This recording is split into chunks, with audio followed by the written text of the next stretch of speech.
আসসালামু আলাইকুম সবাইকে, আশা করি সবাই অনেক অনেক ভালো আছেন। এই ভিডিওতে আমি কথা বলতে যাচ্ছি স্ট্রাকচারাল ডিজাইন ইঞ্জিনিয়ার হিসেবে কাজ করতে গেলে আমার কি ধরনের রিকোয়ারমেন্ট দরকার বা কতটুকু এক্সপিরিয়েন্সড হতে হয়। পাশাপাশি ইঞ্জিনিয়ারিং যে প্রশিক্ষণ কর্মশালাটি আছে এটা নিয়ে কথা বলবো, এবং এই কর্মশালাটির সাথে যারা জড়িত, যাদের উদ্যোগের কারণে এই কর্মশালাটা আসতেছে, আমরা এটাতে অংশগ্রহণ করার সুযোগ পাওয়ার একটা সম্ভাবনা দেখছি। সেটা হচ্ছে রাজুক ইউআরপি প্রজেক্ট, এটা নিয়ে কথা বলবো, এবং আইইবি কিভাবে এটার সাথে জড়িত তা নিয়েও আমি আলোচনা করবো এই ভিডিওটিতে। সো প্রথমে আসা যাক, স্ট্রাকচারাল ডিজাইন করতে গেলে আমাদের আসলে কতটুকু অভিজ্ঞতা দরকার আমি একটু সেটা দেখাবো আপনাদেরকে। আই থিঙ্ক আপনারা দেখতে পাচ্ছেন, স্ট্রাকচারাল ইঞ্জিনিয়ার হিসেবে কাজ করার জন্য আমাদের বিল্ডিংগুলোকে মূলত BNBC, Bangladesh national building code, 4টা ক্যাটাগরিতে ভাগ করেছে। নাম্বার 1 ক্যাটাগরি হচ্ছে 2তলা বিল্ডিং পর্যন্ত, নাম্বার 2 ক্যাটাগরি হচ্ছে 5তলা বিল্ডিং পর্যন্ত, নাম্বার 3 ক্যাটাগরি হচ্ছে 10তলা বিল্ডিং ক্যাটাগরি পর্যন্ত। এরপরে 10তলার উপরে যেগুলোকে আমরা বলি সেগুলো হচ্ছে 4 নাম্বার ক্যাটাগরি বিল্ডিং। সো আমরা যদি দেখি যে স্ট্রাকচারাল ইঞ্জিনিয়ার হিসেবে আপনি কাজ করতে চাইবেন, তখন আপনার এখানে বলছে সিভিল ইঞ্জিনিয়ারিং ডিগ্রি, পাশাপাশি যদি আপনার প্রফেশনাল ইঞ্জিনিয়ারিং পিইএনজি একটা কথা আছে, যেটা থাকলে আপনি যদি 1 নাম্বার ক্যাটাগরি বিল্ডিংটা নিয়ে ডিজাইন করতে চান তাহলে এগুলো কিছুই লাগে না। মানে একজন ফ্রেশ গ্রাজুয়েটও কিন্তু একতলা বিল্ডিংয়ে কাজ করতে পারবে, মানে সে একজন সিগনেটরি পারসন হতে পারবে।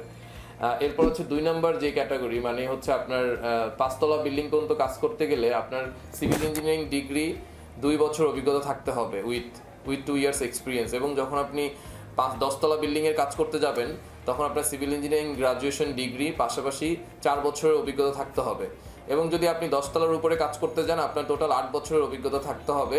তার মধ্যে আপনার 5 বছরে অ্যাকচুয়ালি স্ট্রাকচারাল ডিজাইন কাজের অভিজ্ঞতা থাকতে হবে। এবং এর পাশাপাশি বলে দিচ্ছে যে পিইএনজি একটা কথা আছে, সেই ক্ষেত্রে হয়তোবা আমাদের এক্সপিরিয়েন্সগুলা এত বেশি দরকার হবে না, বিকজ ইঞ্জিনিয়ারিং একটা হলো প্রফেশনাল ইঞ্জিনিয়ারিং লাইসেন্স, যেটা মূলত আইবি এবং আইবি থেকে আমাদেরকে নিতে হয়। আইবিতে একটা প্রসিডিউর আছে, সেখানে পরীক্ষা দিয়ে আমাদেরকে প্রফেশনাল ইঞ্জিনিয়ার হইতে হয়। এখন প্রফেশনাল ইঞ্জিনিয়ার হলে আমাদের বিএনবিসিতে বলতেছে যে প্রফেশনাল ইঞ্জিনিয়ার যদি হয় তাহলে আমার এই অভিজ্ঞতাগুলো প্রয়োজন নাই, বা দেওয়া আছে যে এখানে প্রফেশনাল ইঞ্জিনিয়ার থাকলে আমার হয়তো বা ওই এক্সপিরিয়েন্স ক্যাটাগরিটা আর দেখতে হয় না, রাইট?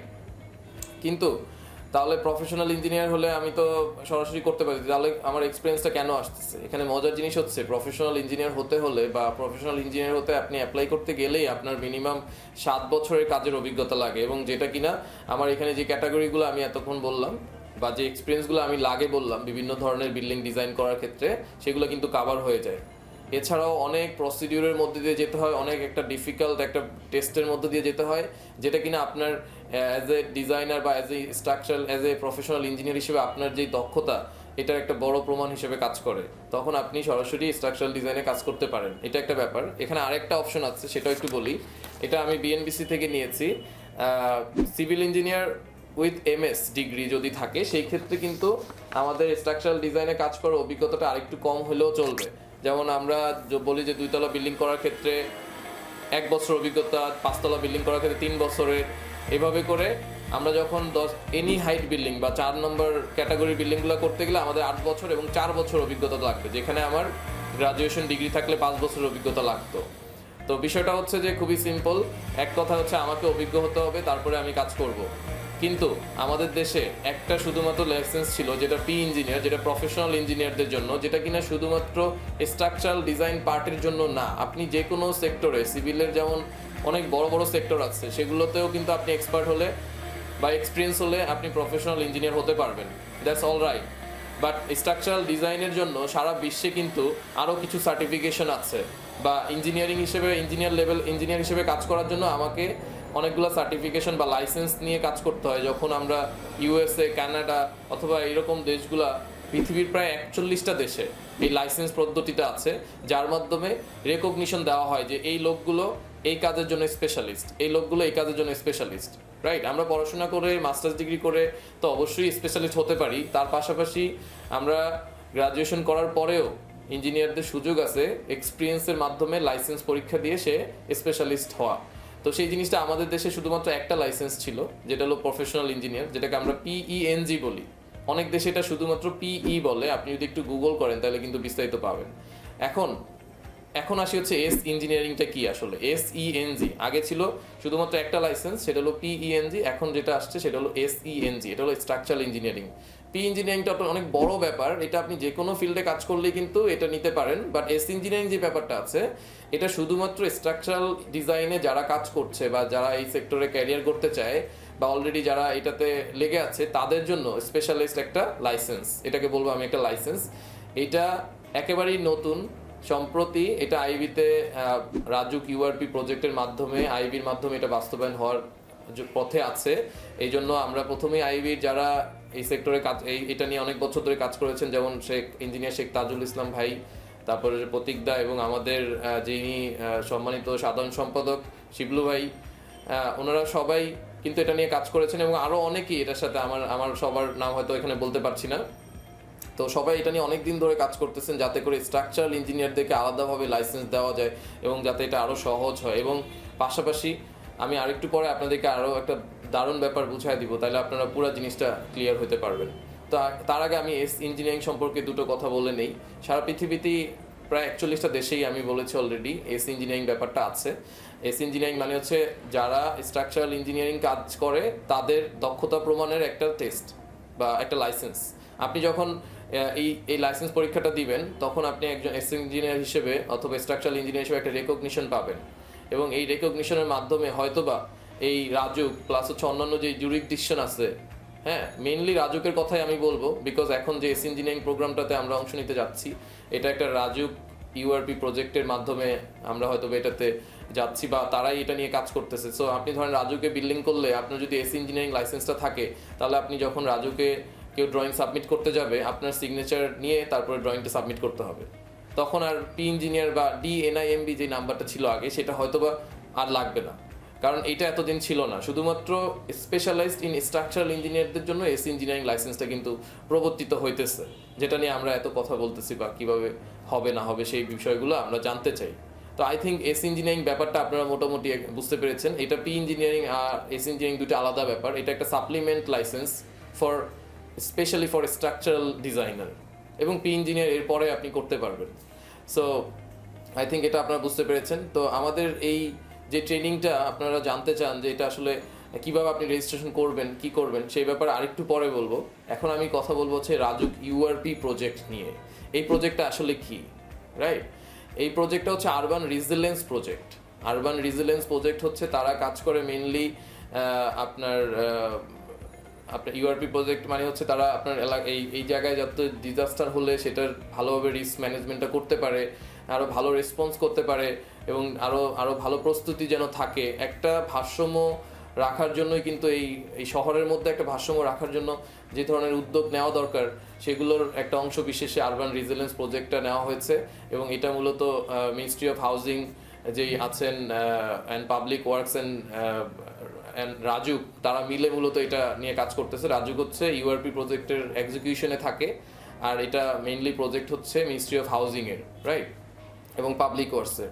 এর কাজই হচ্ছে সক্ষমতা বাড়ানো, যাতে করে ইমার্জেন্সি সক্ষমতা বাড়ানো। এবং এর আরেকটা বড় কাজ হচ্ছে আপনার কনস্ট্রাকশন সেফটি বা হচ্ছে ঢাকা এবং সিলেটে মূলত তারা কাজ করে। এটা আরেকটা বড় কাজ হচ্ছে তাদের কনস্ট্রাকশনের যে পদ্ধতি বা কনস্ট্রাকশন নিয়ে যে ম্যানেজমেন্ট, এটা আরও ইমপ্রুভ করা, রাইট।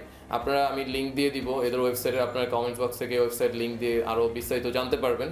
তবে এদের 4টা ক্যাটাগরি, 4টা কম্পোনেন্ট নিয়ে এরা কাজ করে, A, B, C এবং D। এই 4টা কম্পোনেন্টের মধ্যে B আর C কম্পোনেন্টের ভিতরে একটা গুরুত্বপূর্ণ জিনিস আছে, এদের অবজেক্টিভ আছে। সেই অবজেক্টিভটা হচ্ছে set up a professional accreditation programme for engineers, architects and planners. মানে আমাদের দেশে দেখা যায় কি আমরা কাজ করি এক্সপিরিয়েন্সের ভিত্তিতে কাজ করি, বাট কারো দেখা যায় কোনো একটা ব্যাপারে একটু এক্সপিরিয়েন্স বেশি আছে, কারো কোনো কম আছে। বা এই জিনিসগুলো কি হয়, আমরা যদি অ্যাক্রিডিটেশনটা না থাকে বা এই ধরনের লাইসেন্সগুলো না থাকে, এগুলো কিন্তু রিকগনিশন করা খুবই সহজ। যেমন দেখা যায় আমি হয়তো বিল্ডিং ডিজাইনে কাজ করি, কিন্তু দেখেন আমি কিন্তু বেশিরভাগ সময় কাজ করি হচ্ছে ইন্ডাস্ট্রি বিল্ডিং নিয়ে, আবার রেসিডেন্সিয়াল বিল্ডিং নিয়ে, আবার অনেকে কিন্তু দেখেন আবার নন স্ট্রাকচারাল বিল্ডিং নিয়ে কাজ করে। সো আবার অনেকে সিভিল ইঞ্জিনিয়ার অন্য একটা পার্টে কাজ করে। তো দেখা যায় কি অ্যাক্রিডিটেশনটা যদি না থাকে, আমি স্ট্রাকচারাল ইঞ্জিনিয়ারিং হিসেবে যদি অ্যাক্রিডিটেশন না পাই, তাহলে অন্যরা কিন্তু আমাকে বুঝতে পারবে না যে আমি আসলে কোন জায়গাটাতে স্পেশালিস্ট। তো এরকম ব্যাপারটা, অথবা গ্যাপ থেকে যায়। হ্যাঁ, আমি হয়তো বেশি জানি, আপনি হয়তো আরও একটু বেশি জানেন, কিন্তু আমাদের সবারই একটা সার্টেন লেভেলে জানা দরকার, সেই জানাটা কিন্তু এই সার্টিফিকেশন বা অ্যাক্রিডিটেশন ছাড়া হয় না। যার কারণে এই আরবান রেজিলিয়েন্স প্রজেক্টের একটা বড় কম্পোনেন্টের বিআরসি কম্পোনেন্টের একটা বড় অবজেক্টিভই হচ্ছে set up accreditation programme for architects, engineers এবং হচ্ছে প্ল্যানার্স। এটা হচ্ছে তাদের একটা বড় তাই হোপ যে এই জিনিসটা আপনারা বুঝতে পেরেছেন। এবং ওই অবজেক্টিভের আন্ডারেই কিন্তু আমরা এখন এই এসি ইঞ্জিনিয়ারিং ব্যাপারটা নিয়ে কাজ করার সুযোগটা হয়তো বা পাচ্ছি সামনেতে। এরপর হচ্ছে আইবিতে আসি। এবার আমরা আইবিটা কি, আইবি মোটামুটি আমরা সবাই জানি আইবি হচ্ছে engineers institute, engineers institute Bangladesh. আমরা যখন নিজেকে বিএনবিসি তো বাংলাদেশ ন্যাশনাল বিল্ডিং করে যে ইঞ্জিনিয়ারের যেই ডেফিনেশনটা দেওয়া আছে সেখানেও বলা আছে যে একজন পার্সন তাকে ইঞ্জিনিয়ার বলা যায়, যাকে ইঞ্জিনিয়ার বলা যায় সে হচ্ছে একজন আইবি মেম্বার অবশ্যই। তো আইবি মেম্বার হতে গেলে আইবি অ্যাক্রিডিটেড প্রোগ্রাম থেকে আপনাকে কোনো অ্যাক্রিডিটেড প্রোগ্রাম থেকে ডিগ্রি থাকতে হবে আপনার। এবং এতক্ষণ ধরে যাই বলছি না কেন, এই প্রতিটা জিনিসে প্রথম অ্যাক্সেসটা হচ্ছে আইবি মেম্বারশিপের মাধ্যমে হয়। আইবিও কিন্তু অনেকগুলো ধাপে মেম্বারশিপ প্রোভাইড করে, যেমন অ্যাসোসিয়েট মেম্বার থাকে, একদম ফ্রেশ ইঞ্জিনিয়ারদের তারা অ্যাসোসিয়েট থাকে। তারপরে যখন আপনার বয়স 27 বছর হয় তখন আপনি মেম্বার হিসেবে অ্যাপ্লাই করতে পারেন। তারপরে আপনার যখন 36 বছর হয় 37 ইয়ার্স তখন আপনি ফেলো মেম্বার হিসেবে অ্যাপ্লাই করতে পারেন। তার মানে কি আইবি কিন্তু শুরু থেকেই চেষ্টা করতেছে তাদের মেম্বারশিপের মাধ্যমে হইলেও এমন মানুষকে রেকগনাইজ করা যে কিনা কিছুটা অভিজ্ঞতা আছে। তো এতদিন যেটা ছিল আমরা আইবি মেম্বারশিপ থাকলেই হয়তো বা ডিজাইনে সাইন করতে পারতাম, বিষয়টা ছিল এরকম। বাট এমন অনেকেই দেখা যায় যে আইবি মেম্বারশিপ আছে বাট সে কিন্তু ডিজাইনে কাজ করে না, তারপরেও দেখা যায় তার সাইন আর আমি ডিজাইনে কাজ করি আমার সাইনের অবস্থাটা বা ভ্যালুটা একই। আর এখন যেটা হবে এসি ইঞ্জিনিয়ারিংয়ের কারণে যারা শুধুমাত্র এসি ইঞ্জিনিয়ারিং এই লাইসেন্সটা থাকবে যাদের কাছে তারাই কিন্তু সাইনটা করতে পারবে হয়তোবা সামনের দিকে, এরকম একটা হওয়ার পসিবিলিটি আছে। আই হোপ যে এটা হওয়া উচিত, তাহলে যেটা দেখা যাবে যে সবাই আর এই জিনিসটাতে দেখা যায় সেফটিটা আরও ভালোভাবে এনশিওর হবে। কারণ আমি স্ট্রাকচার ডিজাইন নিয়ে কাজ করি, আমি যখন একটা স্ট্রাকচারাল ডিজাইনের এই লাইসেন্সটা নিতে যাব তখন আমাকে আরও বেশি স্টাডি করতে হবে, আর অনেক কিছু জানা হবে এবং আমার একটা কমপ্লেক্স ট্রেনিংয়ের মধ্যে দিয়ে যেতে হবে বা একটা টেস্টের মধ্যে দিয়ে যেতে হবে। ইন দ্যাট কেস আমি যখন আমার ক্লায়েন্টকে আরও বা আমার দেশকে আরও সেফটি সহকারে বিল্ডিং ডিজাইন করতে সহযোগিতা করতে পারবো। তো এই যে কারণগুলো যেগুলো কারণে আমাদেরকে এসি ইঞ্জিনিয়ারিংটা নিতে হবে। এখন আরেকটা প্রশ্ন আপনাদের মধ্যে থাকতে পারে যে সারা বিশ্বে হচ্ছে এসি নামে এটা আছে বাট আমাদের দেশে এসইএনজি কেন?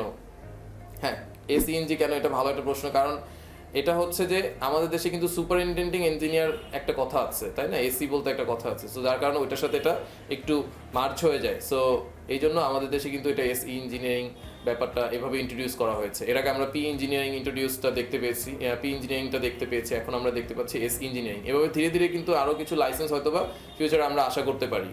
সো আপনি এই কারণেই নেবেন এসি ইঞ্জিনিয়ারিং, যাতে করে আপনার রিকগনিশনটা আপনি পুরোপুরি পান এবং সামনে রাজুকও কিন্তু যারা এসি ইঞ্জিনিয়ারিং থাকবে বা এসইএনজি এই লাইসেন্সটা থাকবে তাদেরকেই কিন্তু সাইন করার সুযোগটা দিবে। সো আশা করি আপনারা এই ভিডিও থেকে মোটামুটি বুঝতে পেরেছেন যে এসি ইঞ্জিনিয়ারিংটা কী জিনিস, তারপর হচ্ছে রাজুক ইউআরপি কী জিনিস এবং আইবিটা কীভাবে এটার সাথে যুক্ত আছে।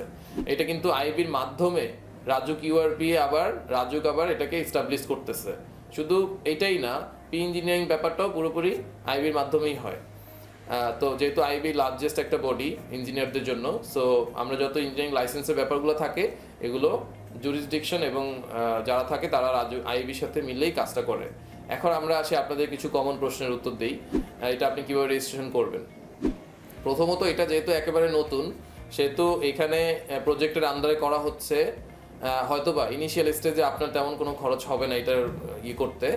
এটা হয়তোবা এখন পরীক্ষামূলকভাবে করা হচ্ছে। প্রথমে হয়তোবা 100-150 এরকম নিয়ে নেওয়া হতে পারে যারা কিনা রিয়েলি এই স্ট্রাকচারাল ডিজাইনে কাজ করে। আমরা হয়তো অনেক অ্যাপ্লিকেশন জমা পড়বে, আইবির একটা বডি বা একটা কমিটি আছে যারা কিনা এটা অ্যাপ্রুভ করবে যে অ্যাপ্লিকেশনগুলো প্রথম রাউন্ডে তাদেরকে ট্রেনিং করাবে একটা। যেহেতু এই পদ্ধতিটা একেবারে নতুন, সুতরাং এটাতে যদি ট্রেনিং না করানো হয় তাহলে অনেকের ধারণা থাকবে না যে কী কী আসতে পারে না আসতে পারে।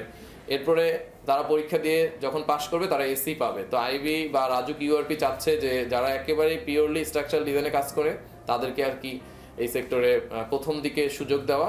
এরপরে কিন্তু এটা আমরা জানি ইঞ্জিনিয়ারিং স্টাফ কলেজ আছে, সেই স্টাফ কলেজের মাধ্যমে আমাদের যারা আইবি আছে, আইবি মেম্বারশিপ আছে এবং যারা ডিজাইন সেক্টরে কাজ করতেছে অনেকদিন ধরে, তারা সবাই এই ট্রেনিংটা করে পরীক্ষা দেওয়ার সুযোগ পাবেন। আসলে ট্রেনিংটা হচ্ছে আপনাকে যেন প্রস্তুতিমূলক একটা ট্রেনিং, যাতে করে আপনি আরেকটু ভালোভাবে প্রিপারেশন নিয়ে পরীক্ষাটা বসতে পারেন। যেহেতু এটা কমপ্লেক্স একটা পরীক্ষা হবে, প্র্যাকটিক্যাল, হ্যাঁ, বাইরের অনেক নিয়মকানুন আছে এটার, বাট আমাদের দেশে আমি এখনো জানি না এটা কোন সিস্টেমে হতে যাচ্ছে। তো যার কারণে ট্রেনিংটা দিয়ে দেন আপনি হচ্ছে এই পরীক্ষাটা দিবেন। এখন আমি বলি আমার রেকমেন্ডেশনটা কি। আমার রেকমেন্ডেশন হচ্ছে আপনি যদি পিওরলি এটা সেক্টরে কাজ করে থাকেন, আপনি অবশ্যই অ্যাপ্লিকেশন পাঠাবেন আইবির যেই আপনার ইমেল অ্যাড্রেসটা দেওয়া আছে ওইটাতে। এবং আর যদি আপনি চান যে পরের রাউন্ডও এরপর থেকে করবেন, সো এখন থেকে আপনি আরও নিজেকে প্রস্তুতি নেন। হ্যাঁ, কাজগুলো যখন যেটা যেটা করতেছেন বুঝে করার চেষ্টা করেন, তাহলে পরবর্তী রাউন্ডে আপনি হয়তোবা ট্রেনিং নিয়ে পরীক্ষা দিয়ে পাশ করতে পারবেন। সো এটা আমরা অনেকেই দেখি খুব তাড়াহুড়া করছি এরকম ট্রেনিংয়ে জয়েন করার জন্য। এটা এমন কিছু না যে আমার সবাইকেই করতে হবে।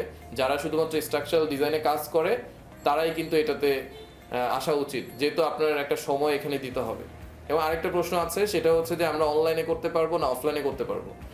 এটা আসলে এইবার অনলাইন অফলাইন দুইভাবেই দেওয়া হচ্ছে।